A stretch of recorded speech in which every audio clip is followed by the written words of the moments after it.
Caminantes camino. Nos encontramos en Un mundo feliz de Aldous Huxley. Muchas gracias por continuar acompañando esta aventura. Abrimos página del capítulo 11.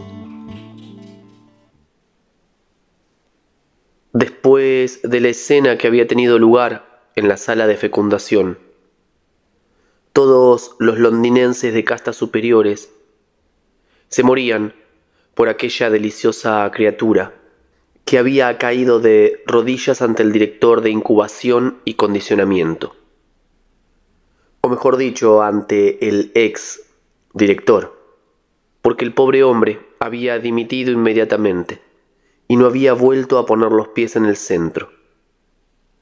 Y le había llamado. El chiste era casi demasiado bueno para ser cierto. Padre. Linda, por el contrario, no tenía el menor éxito. Nadie tenía el menor deseo de ver a Linda. Decir que una era madre era algo peor que un chiste. Era una obscenidad. Además, Linda no era una salvaje auténtica. Había sido incubada en un frasco y condicionada como todo el mundo. De modo que no podía tener ideas completamente extravagantes. Finalmente, y esta era la razón más poderosa por la cual la gente no deseaba ver a la pobre Linda, había la cuestión de su aspecto. Era gorda. Había perdido su juventud. Tenía los dientes estropeados y el rostro abotagado. Y aquel rostro, oh Ford, no se la podía mirar sin sentir mareos, auténticos mareos. Por eso las personas distinguidas estaban completamente decididas a no ver a Linda. Y Linda, por su parte, no tenía el menor deseo de verlas. El retorno a la civilización fue para ella el retorno al soma. La posibilidad de yacer en cama y tomarse vacaciones tras vacaciones, sin tener que volver de ellas con jaqueca o vómitos, sin tener que sentirse como se sentía siempre después de tomar peyotl, como si hubiese hecho algo tan vergonzosamente antisocial que nunca más había que poder llevar ya la cabeza alta. El soma no gastaba a tales jugarretas. Las vacaciones que proporcionaba eran perfectas, y si la mañana siguiente resultaba desagradable, solo era por comparación con el gozo de la víspera. La solución era fácil: perpetuar aquellas vacaciones. Glotonamente, Linda exigía cada vez dosis más elevadas y más frecuentes. Al principio, el doctor Shaw ponía objeciones. Después le concedió todo el soma que quisiera. Linda llegaba a tomar hasta 20 gramos diarios, lo cual acabará con ella en un mes o dos, confió el doctor a Bernard. El día menos pensado, el centro respiratorio se paralizará. Dejará de respirar. Morirá. Y no me parece mal. Si pudiéramos rejuvenecerla, la cosa sería distinta, pero no podemos. Cosa sorprendente en opinión de todos, porque cuando estaba bajo la influencia del soma, Linda dejaba de ser un estorbo. John puso objeciones. Pero ¿no le acorta a usted la vida dándole tanto soma? En cierto sentido sí, reconoció el doctor Shaw. Pero según como lo mire, se la alargamos. El joven lo miró sin comprenderle. El soma puede hacernos perder algunos años de vida temporal, explicó el doctor. Pero piense en la duración inmensa, enorme, de la vida que nos concede fuera del tiempo. Cada una de vuestras vacaciones de soma Es un poco lo que nuestros antepasados llamaban eternidad. John empezaba a comprender. La eternidad estaba en nuestros labios y nuestros ojos, murmuró. ¿Cómo? Nada. Desde luego, prosiguió el doctor Shaw, no podemos permitir que la gente se nos marche a la eternidad a cada momento, si tiene algún trabajo serio que hacer. Pero como Linda no tiene ningún trabajo serio... Sin embargo, insistió John, no me parece justo. El doctor se encogió de hombros. Bueno, si usted prefiere que esté chillando como una loca todo el tiempo. Al fin, John se vio obligado a ceder. Linda consiguió el soma que deseaba. A partir de entonces, permaneció en su cuartito de la planta 37 de la casa de apartamentos de Bernard, en cama, con la radio y la televisión constantemente en marcha. El grifo de pachuli goteando y las tabletas de soma al alcance de la mano. Allá permaneció. Y sin embargo no estaba allá, en absoluto. Estaba siempre fuera, infinitamente lejos, de vacaciones. De vacaciones en algún otro mundo, donde la música de la radio era un laberinto de colores sonoros, un laberinto deslizante, palpitante, que conducía a través de unos recodos inevitables, hermosos, a un centro brillante de convicción absoluta. Un mundo en el cual las imágenes danzantes de la televisión eran los actores de un sensorama cantado, indescriptiblemente delicioso, donde el pachuli que goteaba era algo más que un perfume. Era el sol, era 1.000.000 de saxofones, era Popea haciendo el amor, y mucho más aún, incomparablemente más, y sin fin. No podemos rejuvenecer, pero me alegro mucho de haber tenido esta oportunidad de ver un caso de senilidad del ser humano, concluyó el doctor Shaw. Gracias por haberme llamado. Y estrechó calurosamente la mano de Bernard. Por consiguiente, era John a quien todos buscaban. Y como a John solo cabía verle a través de Bernard, su guardián oficial, Bernard se vio tratado por primera vez en su vida, no solo normalmente, sino como una persona de importancia sobresaliente. Ya no se hablaba de alcohol en su sucedáneo de la sangre, ni se lanzaban pullas a propósito de su aspecto físico. Bernard me ha invitado a ir a ver al salvaje el próximo miércoles, anunció Fanny triunfalmente. Lo celebro, dijo Lenina. Y ahora reconoce que estabas equivocada en cuanto a Bernard. ¿No lo encuentras simpatiquísimo? Fanny asintió con la cabeza.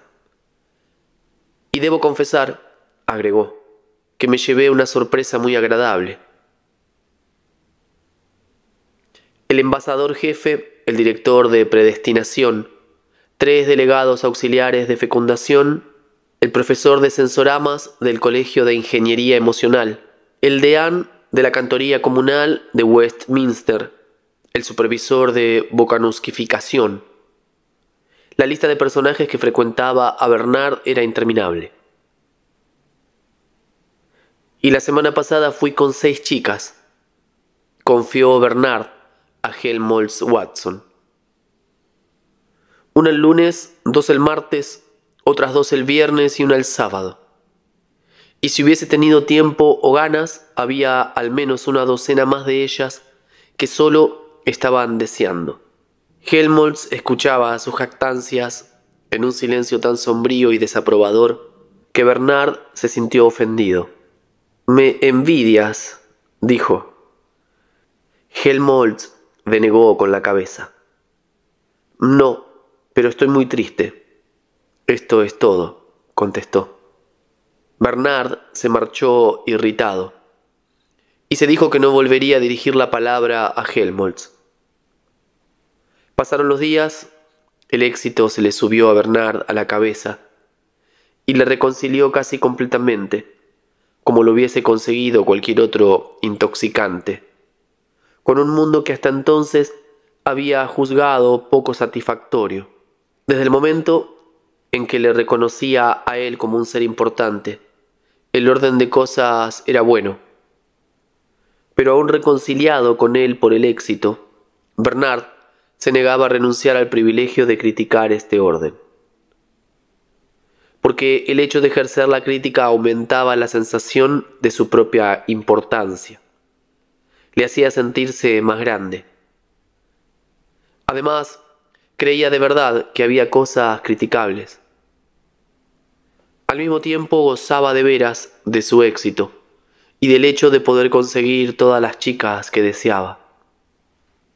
En presencia de quienes, con vistas al salvaje, le hacían la corte, Bernard hacía una asquerosa exhibición de heterodoxia. Todos le escuchaban cortésmente, pero a sus espaldas la gente movía la cabeza. Este joven acabará mal, decían, y formulaban esta profecía confiadamente porque se proponían poner todo de su parte para que se cumpliera. La próxima vez no encontrará otro salvaje que lo salve por los pelos, decían. Pero por el momento había el primer salvaje. Valía la pena mostrarse corteses con Bernard. Más liviano que el aire, dijo Bernard señalando hacia arriba, como una perla en el cielo, alto, muy alto por encima de ellos. El globo cautivo del departamento meteorológico brillaba, rosado a la luz del sol. Es preciso mostrar a dicho salvaje la vida civilizada en todos sus aspectos, decían las instrucciones de Bernard. En aquel momento le estaba enseñando una vista panorámica de la misma, desde la plataforma de la torre de Charenton. El jefe de la estación y meteorólogo residente actuaban en calidad de guías, pero Bernard llevaba casi todo el peso de la conversación. Embriagado se comportaba exactamente igual que si hubiese sido, como mínimo, un interventor mundial en visita, más liviano que el aire. El cohete verde de Bombay cayó del cielo. Los pasajeros se apearon. 8 mellizos dravídicos idénticos, vestidos de color caqui, asomaron por las 8 portillas de la cabina. Los camareros. 1250 kilómetros por hora, dijo solemnemente el jefe de la estación. ¿Qué le parece, Mr. Salvaje? John lo encontró magnífico. Sin embargo, dijo, Ariel podía poner un cinturón a la tierra en 40 minutos. El salvaje, escribió Bernard en su informe a Mustapha Mond, muestra sorprendentemente escaso asombro o terror ante los inventos de la civilización. Ello se debe en parte, sin duda, al hecho de que había oído hablar de ellos a esa mujer llamada Linda. Mustapha frunció el ceño. ¿Creerá ese imbécil que soy demasiado ñoño para no poder ver escrita la palabra entera? En parte porque su interés se hallaba concentrado en lo que él llama el alma, que insiste en considerar como algo enteramente independiente del ambiente físico. Por consiguiente, cuando intenté señalarle que el interventor se soltó las frases siguientes, y cuando se disponía a volver la hoja en busca de algo más interesante y concreto, sus miradas fueron atraídas por una serie de frases completamente extraordinarias. Aunque debo reconocer, leyó, que estoy de acuerdo con el salvaje en juzgar el infantilismo civilizado demasiado fácil, o como dice él, no lo bastante costoso.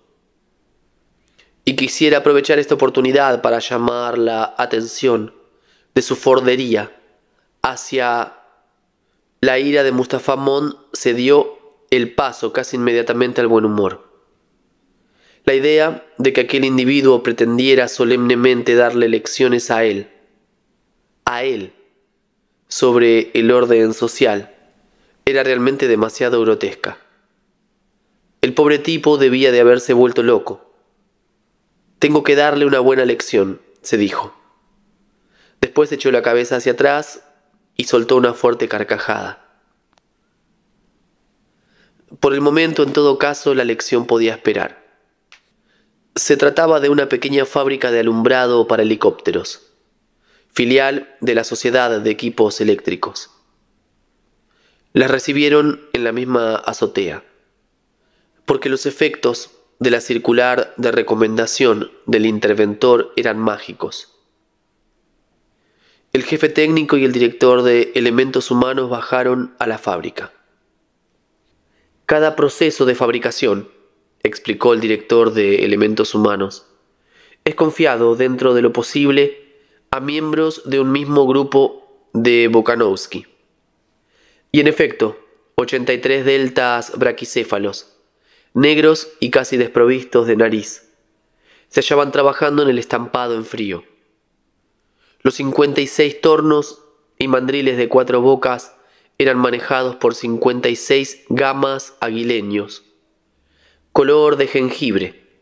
En la fundición trabajaban 107 epsilones senegaleses, especialmente condicionados para soportar el calor. 33 deltas hembras de cabeza alargada, rubias, de pelvis estrecha, y todas ellas de 1,69 m de estatura, con diferencias máximas de 20 milímetros. Cortaban tornillos. En la sala de montaje los dínamos eran acoplados por 2 grupos de enanos gamma más. Los 2 bancos de trabajo, alargados, estaban situados uno frente al otro. Entre ambos reptaban la cinta sin fin con su carga de piezas sueltas. 47 cabezas rubias se alineaban frente a 47 cabezas morenas. 47 machos frente a 47 narigudos. 47 mentones escurridos frente a 47 mentones salientes. Los aparatos, una vez acoplados, eran inspeccionados por 18 muchachas idénticas, el pelo castaño rizado, vestidas del color verde de los gamas, embalados en canastas por 44 deltamenos pernicortos y zurdos, y cargados en los camiones y carros por 63 epsilones semienanos, de ojos azules, pelirrojos y pecosos. ¡Oh, maravilloso nuevo mundo! Por una especie de chanza de su memoria, el salvaje se encontró repitiendo las palabras de Miranda. ¡Oh, maravilloso nuevo mundo que alberga a tales seres! Y le aseguro, concluyó el director de elementos humanos, cuando salían de los talleres, que apenas tenemos problema alguno con nuestros obreros. Siempre encontramos, pero el salvaje súbitamente se había separado de sus acompañantes y oculto tras un macizo de laureles estaba sufriendo violentas arcadas, como si la tierra firme hubiese sido un helicóptero con una bolsa de aire. En Eton aterrizaron en la azotea de la escuela superior. Al otro lado del patio de la escuela, los 52 pisos de la torre de Lupton destellaban al sol. La universidad a la izquierda y la cantoría comunal de la escuela a la derecha levantaban su venerable cúmulo de cemento armado y vita cristal. En el centro del espacio cuadrangular se erguía la antigua estatua de acero cromado de nuestro Ford. El doctor Gaffney, el preboste, y Miss Kate, la maestra jefe, las recibieron al bajar del aparato.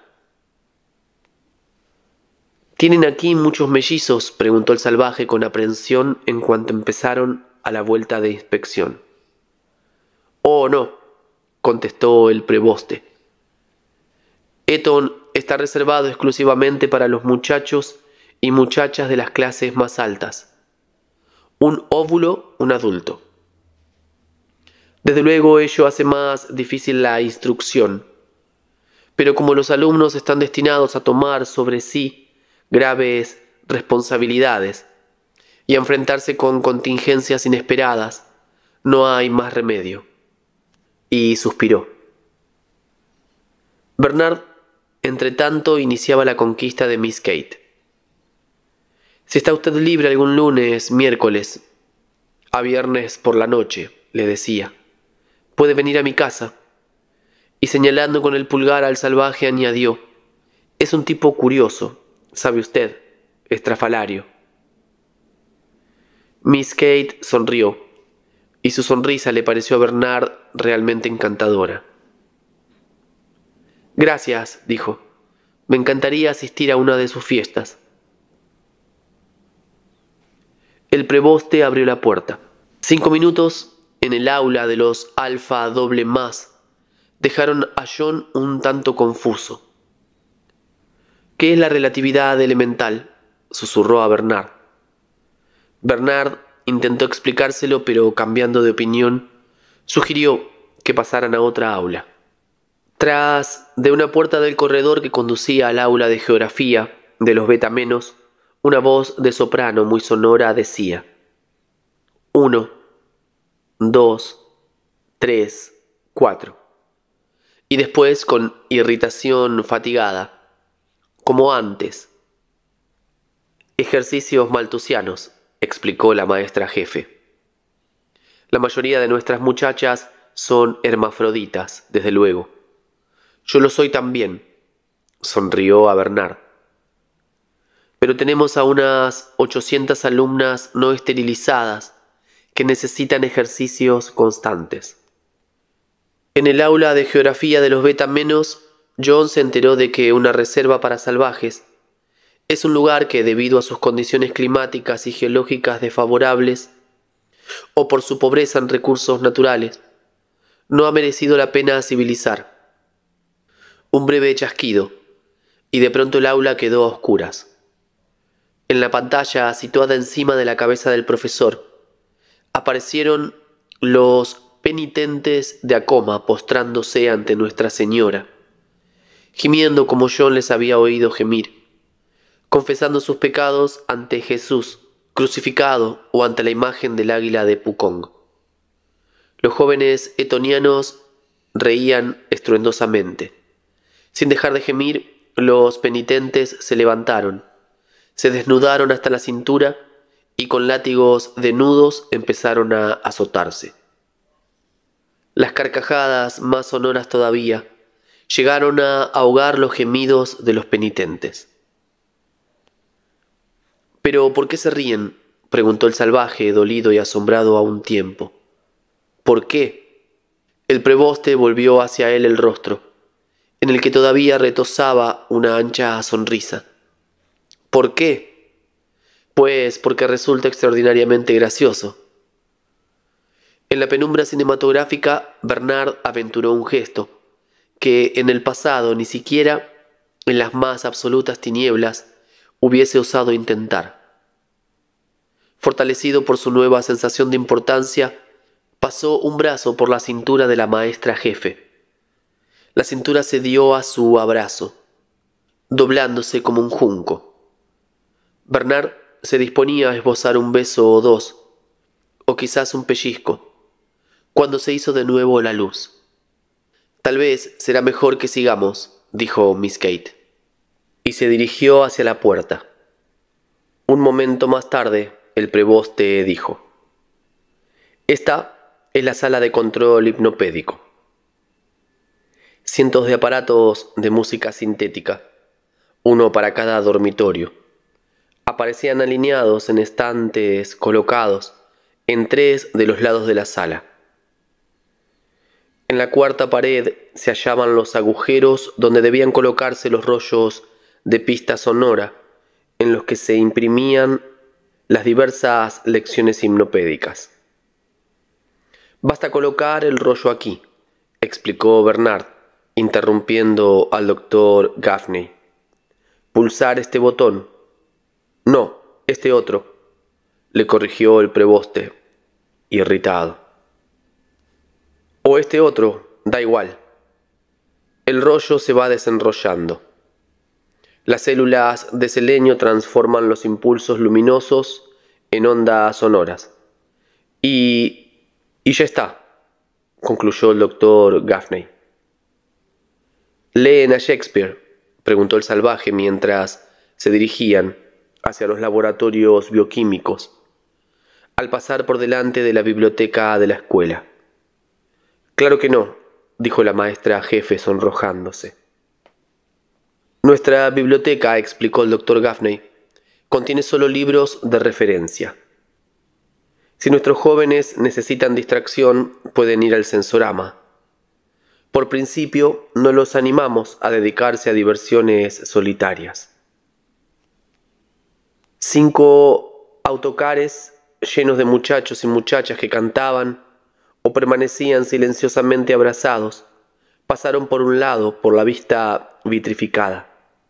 Vuelven del crematorio de Slough, explicó el doctor Gaffney, mientras Bernard, en susurros, se citaba con la maestra jefe para aquella misma noche. El condicionamiento ante la muerte empieza a los 18 meses. Todo crío pasa 2 mañanas cada semana en un hospital de moribundos. En estos hospitales encuentran los mejores juguetes y se les obsequia con helado de chocolate los días que hay de función. Así aprenden a aceptar la muerte como algo completamente corriente. Como cualquier otro proceso fisiológico, exclamó la maestra jefe, profesionalmente. Ya estaba decidido, a las 8 en el Savoy. De vuelta a Londres, se detuvieron en la fábrica de la Sociedad de Televisión de Brentford. ¿Te importa esperarme aquí mientras voy a telefonear?, preguntó Bernard. El salvaje esperó sin dejar de mirar a su alrededor. En aquel momento cesaba en su trabajo el turno diurno principal. Una muchedumbre de obreros de casta inferior formaban cola ante la estación del monorraíl. 700 u 800 gamas, deltas y epsilones. Hombres y mujeres, entre los cuales solo había una docena de rostros y estaturas diferentes. A cada uno de ellos, junto con el billete, el cobrador le entregaba una cajita de píldoras. El largo 100 pies humano avanzaba lentamente. Recordando el mercader de Venecia, el salvaje preguntó a Bernard, cuando éste se le reunió: ¿qué hay en esas cajitas? La ración diaria de Soma, contestó Bernard, un tanto confusamente, porque en aquel momento masticaba una pastilla de goma de mascar, de las que le había regalado Benito Huber. Se las dan cuando han terminado su trabajo cotidiano. 4 tabletas de medio gramo y 6 los sábados. Cogió afectuosamente del brazo a John y así juntos se dirigieron hacia el helicóptero. Lenina entró canturreando en el vestuario. «Pareces encantada de la vida», dijo Fanny. «Lo estoy», contestó Lenina. «Zas». Bernard me llamó hace media hora. «Zas, zas». Se quitó los pantalones cortos. «Tiene un compromiso inesperado». «Zas». «Me ha preguntado si esta noche quiero llevar al salvaje al Sensorama. Debo darme prisa». Y se dirigió corriendo hacia el baño. «Es una chica con suerte», dijo Fanny, viéndola alejarse. El segundo secretario del Interventor Mundial residente la había invitado a cenar y a desayunar. Lenina había pasado un fin de semana con el Ford Juez Supremo y otro con el Archiduque Comunal de Canterbury. El presidente de la Sociedad de Secreciones Internas y Externas la llamaba constantemente por teléfono, y Lenina había ido a Deauville con el gobernador, diputado del Banco de Europa. Es maravilloso, desde luego, y sin embargo, en cierto modo, había confesado Lenina a Fanny, Tengo la sensación de conseguir todo esto haciendo trampa, porque naturalmente lo primero que quieren saber todos es qué tal resulta ser el amor con un salvaje. Y tengo que decirles que no lo sé. Lenina movió la cabeza. La mayoría de ellos no me creen, desde luego, pero es la pura verdad. Ojalá no lo fuera, agregó tristemente y suspiró. Es guapísimo, ¿no te parece? Pero, ¿es que no le gustas?, preguntó Fanny. A veces creo que sí, y otras creo que no. Siempre procura evitarme. Sale de su estancia cuando yo entro en ella. No quiere tocarme, ni siquiera mirarme. Pero a veces me vuelvo súbitamente y lo pillo mirándome. Y entonces, bueno, ya sabes cómo te miran los hombres cuando les gustas. Sí, Fanny lo sabía.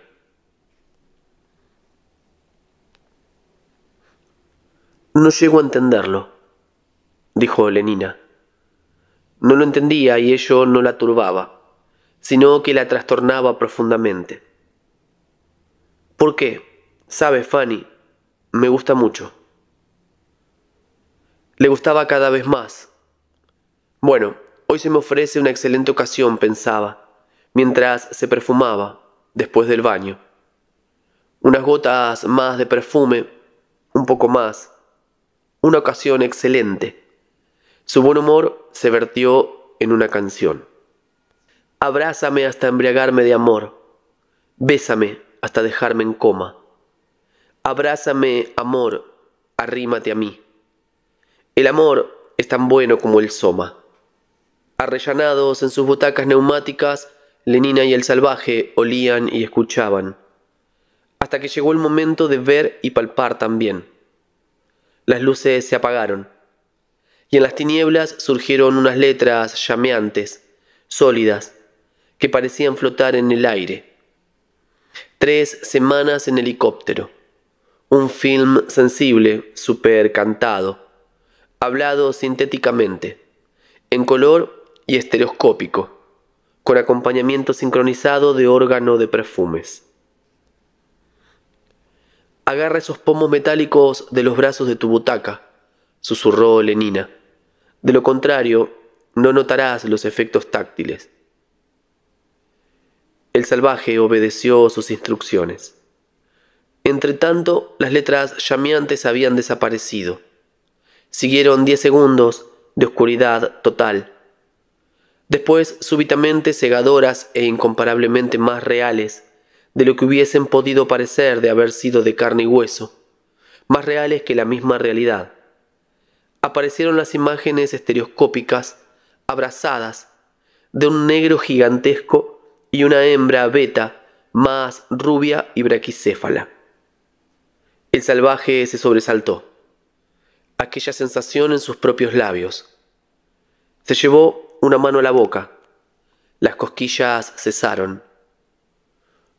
Volvió a poner la mano izquierda en el pomo metálico y volvió a sentirlas. Entretanto, el órgano de perfumes exhalaba almizcle puro.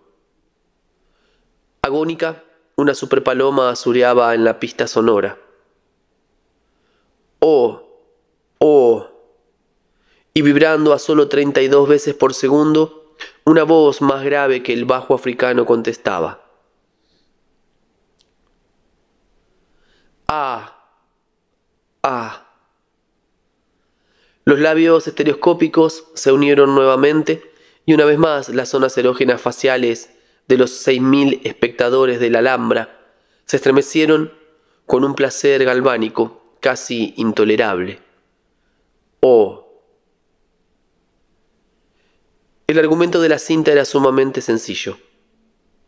Pocos minutos después de los primeros «oh» y «ah», tras el canto de un dúo y una escena de amor en la famosa piel de oso, cada uno de cuyos pelos el predestinador ayudante tenía toda la razón, podía palparse separadamente.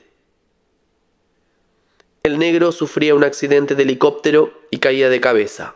¡Plas! ¡Qué golpe en la frente! Un coro de ayes se levantó del público. El golpe hizo añicos todo el condicionamiento del negro. quien sentía a partir de aquel momento una pasión exclusiva y demente por la rubia Beta. La muchacha protestaba. Él insistía. Había luchas, persecuciones, un ataque a un rival y finalmente un rapto sensacional. La Beta rubia era arrebatada por los aires y debía pasar 3 semanas suspendida en el cielo, en un tête-à-tête completamente antisocial con el negro loco. Finalmente, tras un sinfín de aventuras y de acrobacias aéreas, 3 guapos jóvenes alfa lograban rescatarla. El negro era enviado a un centro de recondicionamiento de adultos y la cinta terminaba feliz y decentemente cuando la Beta rubia se convertía en la amante de sus 3 salvadores. Después la alfombra de piel de oso hacía su aparición final y entre el estridor de los saxofones, el último beso estereoscópico se desvanecía en la oscuridad y la última titilación eléctrica moría en los labios como una mosca moribunda que se estremece una y otra vez, cada vez más débilmente, hasta que al fin se inmoviliza definitivamente. Pero en Lenina la mosca no murió del todo. Aún después de encendidas las luces, mientras se dirigían con la muchedumbre arrastrando los pies hacia los ascensores, su fantasma seguía cosquilleándole en los labios, seguía trazando surcos estremecidos de ansiedad y placer en su piel. Sus mejillas estaban arreboladas, sus ojos brillaban y respiraban afanosamente. Lenina cogió el brazo del salvaje y lo apretó contra su costado. El salvaje la miró un momento, pálido, dolorido, lleno de deseo, y al mismo tiempo avergonzado de su propio deseo. Él no era digno, no. Los ojos de Lenina y los del salvaje coincidieron un instante. ¿Qué tesoros prometían los de ella? El salvaje se apresuró a desviar los suyos y soltó el brazo que ella le sujetaba. «Creo que no deberías ver cosas como esas», dijo al fin el muchacho apresurándose a atribuir a las circunstancias ambientales todo reproche por cualquier pasado o futuro fallo en la perfección de Lenina. «¿Cosas como qué, John?» «Como esa horrible película». «Horrible». Lenina estaba sinceramente asombrada. «Yo la he encontrado estupenda». «Era abyecto», dijo el salvaje indignado, «innoble». «No te entiendo», contestó Lenina. ¿Por qué era tan raro? ¿Por qué se empeñaba en estropearlo todo? En el taxicóptero, el salvaje apenas la miró, atado por unos poderosos votos que jamás habían sido pronunciados, obedeciendo a las leyes que habían prescrito desde hacía muchísimo tiempo. Permanecía sentado en silencio, con el rostro vuelto hacia otra parte. De vez en cuando, como si un dedo pulsara una cuerda tensa a punto de romperse, todo su cuerpo se estremecía en un súbito sobresalto nervioso. El taxicóptero aterrizó en la azotea de la casa de Lenina. Al fin, pensó ésta, llena de exultación al apearse. Al fin. A pesar de que hasta aquel momento el salvaje se había comportado de manera muy extraña, de pie bajo un farol, Lenina se miró en el espejo de mano. Al fin.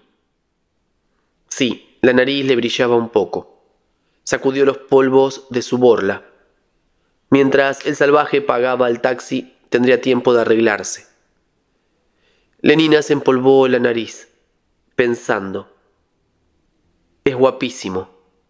No tiene por qué ser tímido como Bernard. Y sin embargo, cualquier otro ya lo hubiese hecho hace tiempo. Pero ahora, al fin. El fragmento de su rostro que se reflejaba en el esleito redondo le sonrió. «Buenas noches», dijo una voz ahogada detrás de ella. Lenina se volvió en redondo. El salvaje se hallaba de pie en la puerta del taxi, mirándola fijamente. Era evidente que no había cesado de mirarla todo el rato, mientras ella se empolvaba, esperando. ¿Pero a qué? O vacilando, esforzándose por decidirse, y pensando todo el rato, pensando. Lenina no podía imaginar qué clase de extraños pensamientos. «Buenas noches, Lenina», repitió el salvaje. «Pero John, creí que ibas a... Quiero decir, ¿qué? ¿No vas a...?» El salvaje cerró la puerta y se inclinó para decir algo al piloto. El taxicóptero despegó. Mirando hacia abajo por la ventanilla practicada en el suelo del aparato, el salvaje vio la cara de Lenina, levantada hacia arriba, pálida, a la luz azulada de los faroles. Con la boca abierta lo llamaba. Su figura, achaparrado por la perspectiva, se perdió en la distancia. El cuadro de la azotea, cada vez más pequeño, parecía hundirse en un océano de tinieblas. 5 minutos después, el salvaje estaba en su habitación. Sacó de su escondrijo el libro roído por los ratones. Volvió con cuidado religioso sus páginas manchadas y arrugadas, y empezó a leer Otelo. Recordaba que Otelo, como el protagonista de 3 semanas en helicóptero, era un negro. Final del capítulo 11. Muchas gracias por acompañar. No olvides suscribirte, compartir el canal, así somos más en esta aventura. Nos damos cita para encontrarnos a leer el próximo capítulo, el número 12. Un gran abrazo.